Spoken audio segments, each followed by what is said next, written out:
Last episode, we saw how the Prophet had placed the golden cup inside Binyamin's saddlebag. He did this so that he could keep Binyamin at the palace. Then the Prophet replied calmly, "How can I set him free knowing that he stole the king's cup? It would be sinful." Judah, the eldest of the brothers, was much worried, and he told the others, "We promised our father that we will bring Benjamin back. I will stay back here and I will not leave this land until my father permits me, or until Benjamin is released." The brothers left enough provisions for Judah, who stayed at a tavern awaiting the fate of Benjamin. The Prophet secretly arranged to watch over Judah's well-being as well. The Prophet was testing the sincerity of the brothers, and he wanted to find if they would return for their brothers. After many days of traveling, the brothers reached their house.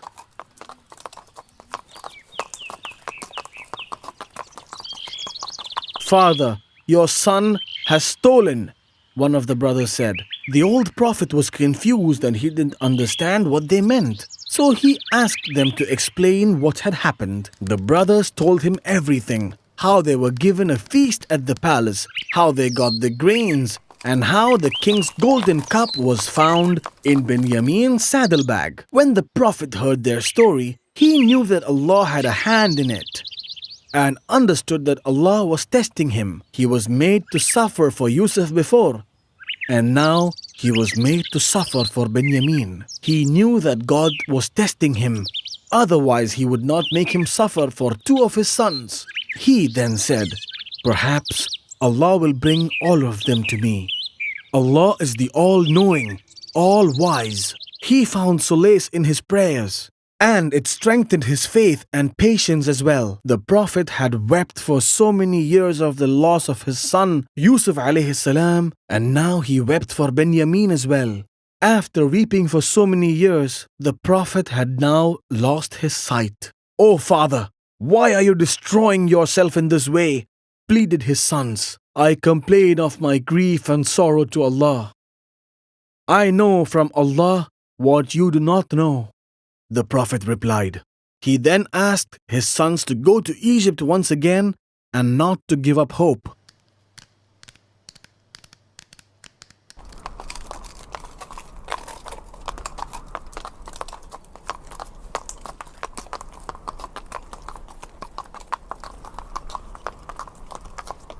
When they arrived in Egypt, they took Judah and they went to meet Yusuf alayhi salam. They begged and they pleaded to the Prophet. By now, sorrow and love rose up in the Prophet.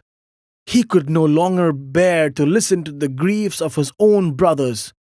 He thought, "How long can I conceal the truth from them when they are in need? How long can I go without seeing my father?" Then he told them, "Do you know what you did to Yusuf and his brother when you were ignorant?" The brothers knew that this was a secret known only to themselves and Yusuf. "Are you our brother Yusuf?" they asked him. "I am Yusuf," he replied, "and Benjamin is my brother. Allah has been good to us. Whoever fears Allah and is patient, Allah always rewards them." The brothers began to tremble with fear, but Yusuf comforted them. "We have sinned, brother," they said. "Allah has certainly preferred you more than us. May Allah forgive you," said the Prophet. "He is the most merciful of the merciful." The Prophet then embraced his brothers and wept with joy. It was not possible for him to leave Egypt, as he had many responsibilities. So he advised his brothers to leave without him. He then gave them his shirt and said, "Take this shirt of mine and throw it over my father's face. He will recover his sight. Then bring me all of your family." The brothers agreed and left for Canaan. As the caravan approached Canaan, Yaqub alayhi salam sensed the scent of Yusuf in the air. He stood up all of a sudden, got dressed and went to meet his sons. "Yaqub has come out of his room today," the wife of his eldest son remarked. "How do you feel today?" asked the other. "I can smell Yusuf in the air," replied the Prophet. The wives then left him alone, saying that there was no hope for him. He will die weeping over Yusuf, said one. He said he could smell him. Has he gone mad? Said the other. That night, the old man asked for a glass of milk to break his fasting.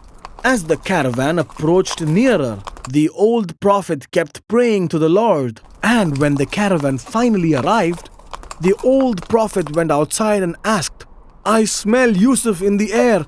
Is it real or am I hallucinating? You are certainly mistaken, said one of the wives. But the prophet was indeed telling the truth. The bearer of the good news arrived and placed Yusuf's shirt over his face. It was a miracle. As soon as the shirt was placed, Yaqub alayhi salam got his sight back. Didn't I tell you that I know from Allah what you don't know?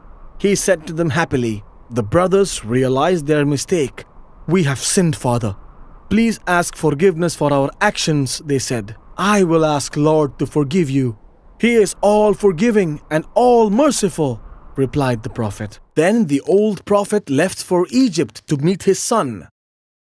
Yusuf alayhi salam received him with great joy. Then Yusuf alayhi salam placed his father on the throne. The old Prophet's happiness knew no bounds. Then his father and all his brothers prostrated before Yusuf alayhi salam. This is the dream that I saw when I was young, said Yusuf alayhi salam. I saw 11 stars, the sun and the moon bowing down to me.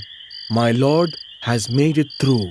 The Prophet then met the king, seeking his permission for his family to settle down in Egypt.